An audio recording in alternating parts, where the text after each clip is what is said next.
This is going to be a lesson on similar triangles, introduction to all the things you need to know to prove triangles are similar, and how to work with those similar sides and similar angles to do the questions you'll be asked.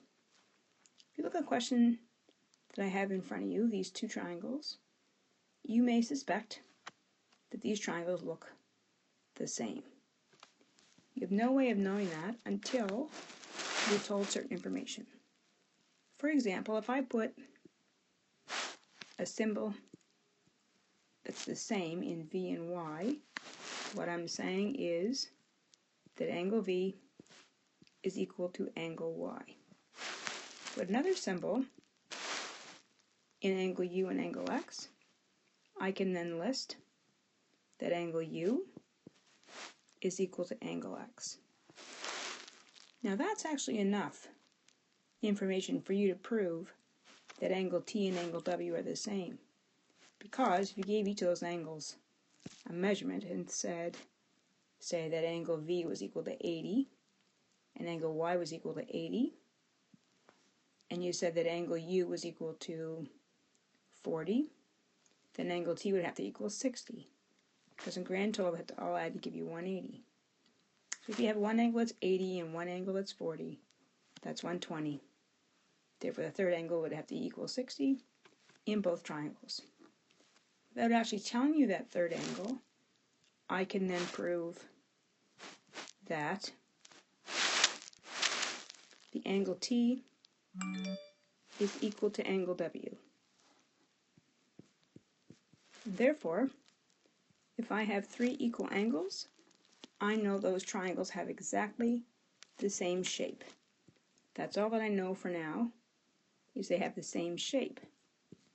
Now, if I was to give you a side that was known to be equal, for example, if I said that VT was equal to YW, then those triangles would not only be the same shape, they would also be exactly the same, i.e. they would be congruent, because it's impossible to have the same shape and one same side without those triangles being identical, or in other words, exactly the same. For two triangles to be congruent, you have to have a minimum of either a side and an angle and a side, what we call an angle and a side and an angle equal in each case, which we do. We have angle UV is equal to angle Y, angle T is equal to angle W, and side VT is equal to side WV, or YW rather. Those two triangles are congruent. If I had told you that UT and XW were equal, then you would have more information. You would have had two sets of sides and an angle, let's just say. You could have proven those triangles to be congruent or identical with a minimum of two equal sides and one angle in between. If I had given you that picture of only two sides and the angle in between equal, that would have been enough to prove they're congruent. The other scenario is I could have given you three equal sides, like so, and there's no way you can have three equal sides and not have those triangles be exactly the same. So if I gave you three sets of matching sides, those two triangles would be what we call congruent. And in math, we can show that two triangles are congruent with symbolism. We could say triangle UVT. I want to show that's exactly identical to it. I put an equal sign, and then, for lack of a better description, a squiggle, which I believe is called a tilde, on top of that. Congruent to triangle.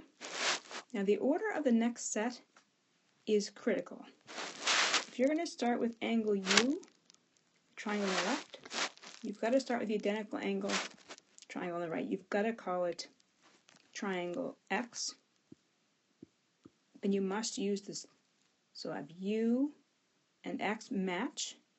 I have V for the next angle. I've got to use angle Y in my congruency statement, and I have to end with the angle that is the same as T, so it has to be W.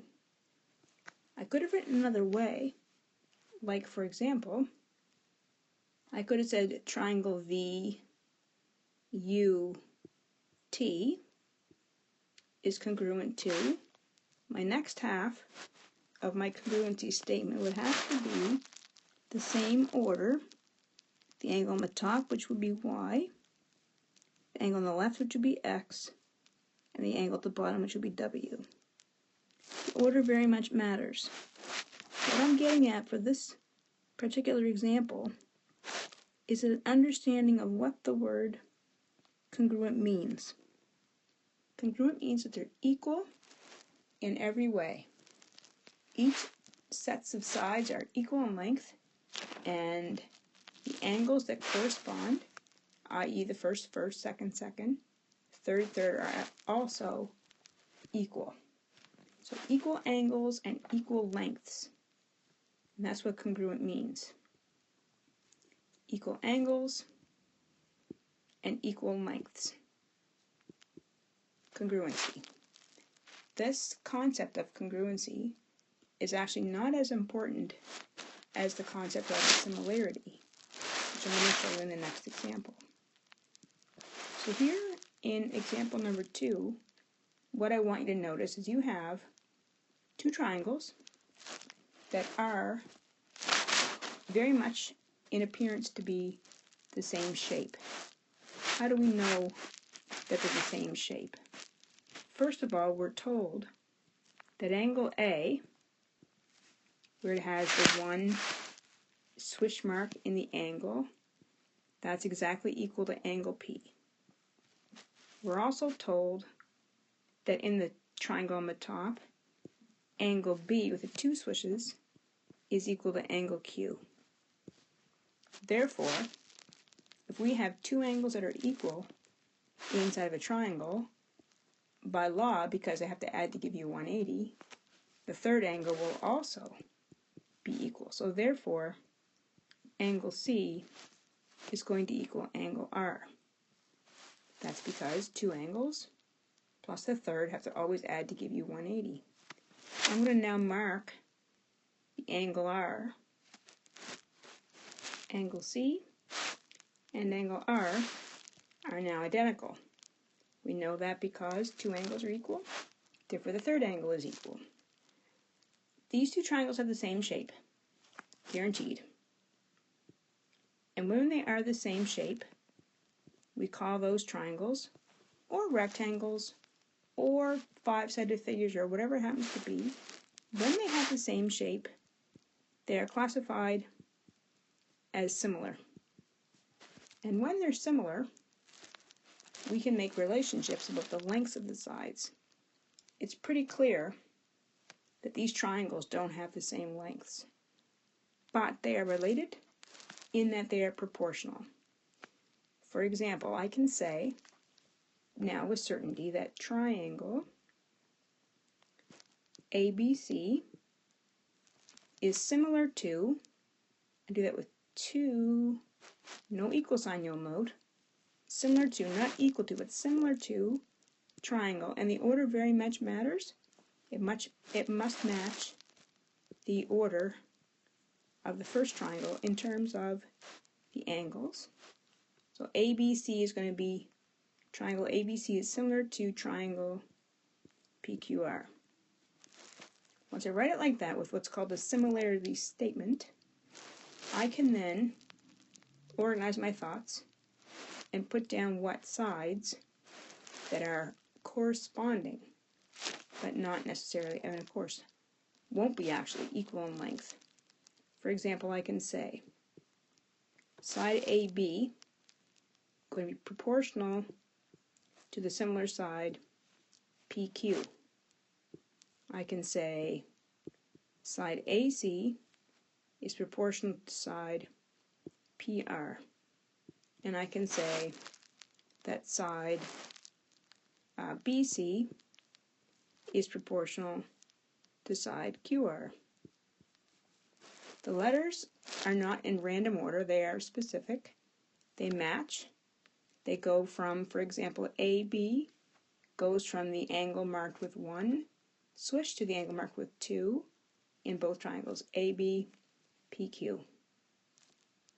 Now that I have my corresponding sides listed, I could actually go one step further and solve for variables.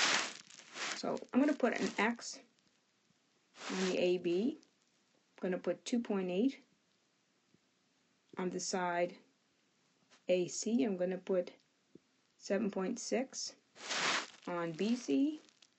I'm going to put 7.75 on PQ, 3.5 on PR, and Y on the QR. Now, to solve for missing unknown side, you must scan hard and look for two sides you have both values for that are corresponding. For example, I have 2.8 and 3.5 on the left-hand side, same side, both triangles. Therefore, I can substitute into my information that I have AC, which is 2.8, and I have PR, which is 3.5. Now, to solve for another unknown side, let's solve for X.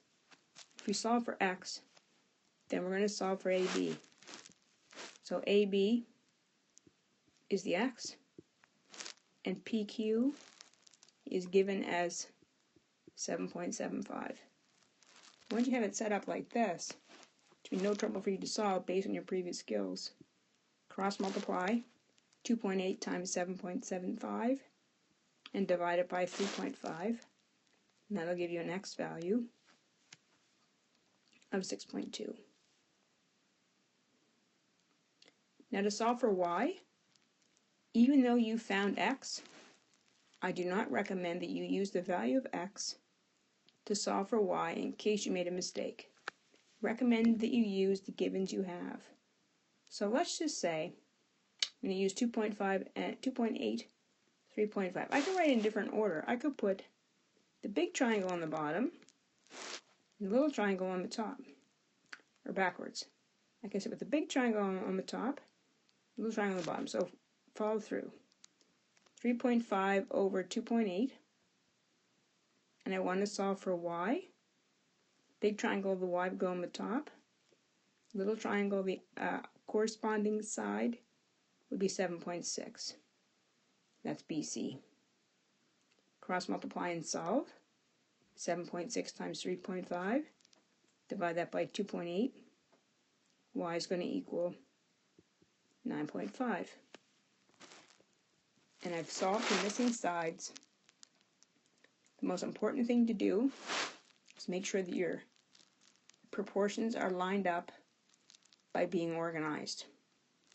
Always put your left triangle on the top, right triangle on the bottom, or top triangle on the top, some kind of system, because if you have the orders confused, you won't get the right answer. One last thing on this example, I could have written several similarity statements for this setup. Watch what I could ask you to do on an assignment or a quiz. If I said triangle BCA, I would expect U is similar to triangle what? You're starting at the B, you're going down to the C, up to the A. You're going to do the same thing. It would be triangle starting at the Q, going down to the R, and up. So it would have to be triangle Q, R, P. The order matters in a statement. And that's because this is now clearly stating angle B is similar to angle Q, angle C is the same as angle R, and angle A is similar to angle P. They have to be in order. This third example, you can clearly see that there are two triangles. In a minute, I'm going to give you values that I want you to solve for. Before we do that, I want you to get into the swing of things of looking for what you can tell to be able to write angles that are equal. So here's the kind of thing that should come back to you. Okay, you've got this pattern. That should scream at you as an alternate interior angles, said pattern. Therefore, you should be able to look in that diagram that angle R and angle T are equal. Put a similar angle mark in each. You could also, looking at the diagram, because you have a parallel line set and a transversal that crosses them, you could also write another set of angles that are equal, which would be here. And because of that, you now have a scenario of what we call, of course, similar triangles. If you have two equal angles, your third angle has to be equal. And then even to double confirm that, you've got the pattern of the x, which is the vertically opposite. Put those symbols in there. Now you can confirm to yourself that those angles are indeed equal. Now that being said, what are we going to do to prove that these triangles are similar? And how are we going to use that proof to solve missing sides? Pretty straightforward. One thing that students have difficulty with in the beginning is they don't take the advice, important advice, which is you should always draw the two triangles side by side with the angles that are the same so that you can orient yourself and get your sides, I guess, lined up better. So you should put triangle QRS arranged in such a way that it matches triangle STU with the X at the top, the dot in the left-hand corner, and the swish in the right-hand corner. That's a very good diagram. Let's reorient the top triangle by flipping it over and rotating it so that the dot on the left, which is angle R, the single mark is on the right, which is angle Q, and the X is angle S. And now you have two triangles that are lined up, not the same size, but they are the same shape. And because they're the same shape, that makes triangles similar. And because of the same shape, the sides are corresponding. And corresponding sides, you can solve for missing sides if you know 3 out of 4 pieces of information. Backtrack for a second. We use parallel lines to find matching angles. We use vertically opposite to find a third angle. And now we're going to put the information on the diagram of what we're given. TU is the unknown Y. SU is the unknown W. We're trying to find those sides with what we know. What we know is that ST is 7.9. What we know is QR is 8.1. We know that RS is 5.6 and QS is 5.4. Our job now is to find Y and to find W. If you want to find Y, you need to know what side is corresponding to it in the triangle. If you label it up, it might be easier to see. QS was 5.4 and RS was 5.6. So now to make your corresponding sides, any way you want to do it, top triangle over bottom triangle, say you did 8.1 is corresponding decide y from top and bottom. The matching set that you have is SR and ST, which is 5.6 over 7.9. And that will allow us to solve for y. So 8.1 times 7.9 divided by 5.6 will give us a y value which you would expect to be longer than 8.1, and it works out to be 11.4. To solve for y, we did that. To solve for w, the corresponding side to w, which is SU, is corresponding to SQ, which is 5.4. We've got to have a matching side. I would suggest that you use the one you're given both for again. You could put SR, which would be, now let's get this straight. I use the bottom triangle and the top triangle. My second half, I've got to do the bottom triangle again, which would be 7.9. The top triangle was 5.6. That step I just did is the most important step to keeping your work correct. I'm hoping you would recognize that W would have to be greater than 5.4 when you do the math. Plug it in, so 7.9 times 5.4 divided by 5.6, W will equal 7.6. And it should certainly be longer than 5.4. For practice, in this question, triangle, say, QRS is similar to what triangle? That's a question you should ask yourself. Can you complete that? So Q is the swish, R is the dot, S is the X. So it should be, the other half should be the U, T, S. And that's a similarity statement. And the last question, we have two triangles, the small one, the big one, and a trapezoid. And our job is to figure out the length of x. In order to solve this question, you have to have two similar shapes. Well, we have the triangle KGH, which has a dot in it. That dot, or angle K, is the same angle in triangle KGH as it is in the larger triangle, of which we know both the bottom angles. They are marked 1, 2 swishes, and 2. And of course, by law, angle K is the same angle. If it's the same angle, it's the same measurement. The same measurement is the same. Now you have two similar triangles. The order KHG, for example, triangle KHG,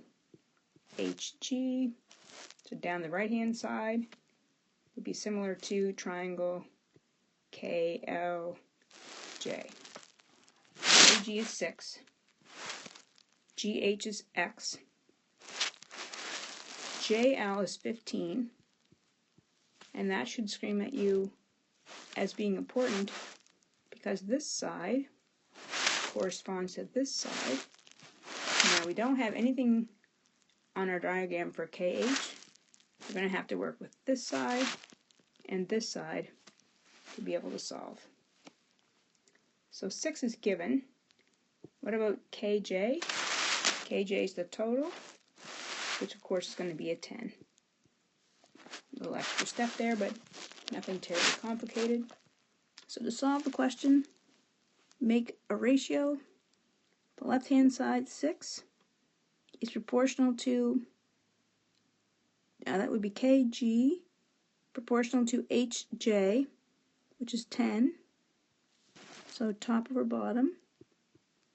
The other half, the top is X, the bottom is 15.